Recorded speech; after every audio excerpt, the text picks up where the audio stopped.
I recently made a video in which I stated that the Journal of Schenkerian Studies had been defunded, and I did not cite the source, so I'm doing that now. You should find in the description for this video a link to the Alan Harris Law website and an article which describes Thad Allen representing Timothy L. Jackson in his lawsuit against University of North Texas Regents, and who the complete list of defendants is. I'm not going to get into that. You can find that out here. So the statement that the journal has been defunded is contained in that article, if I read it correctly. Now, I think if you see the article, you'll see. I think you'll have some confidence in my reading comprehension.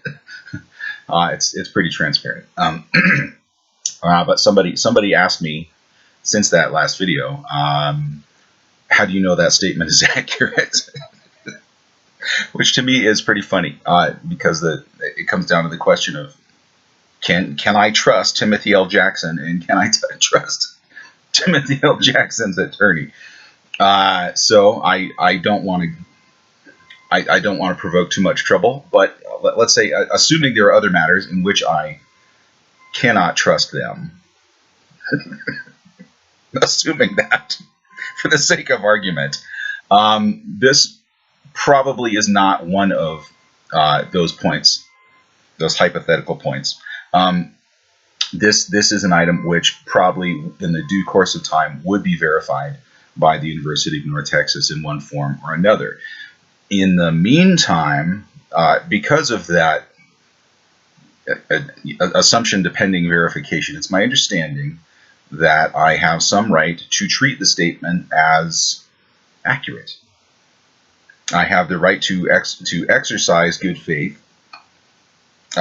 regardless of my possible belief state on the matter. And you can look into this. I haven't consulted my attorney, but if it is offered as a fact, and I have no reason to deny it, I have a certain degree of freedom to treat it as a true statement and to distribute it, which I'm going to claim I did in the video without questioning it in the first place. And that is going to be impossible for anyone to effectively contest.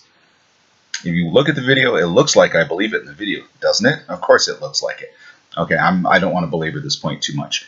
But statement that the Journal of Schenkerian Studies has been defunded is in the webpage, which I cite in the description to this video.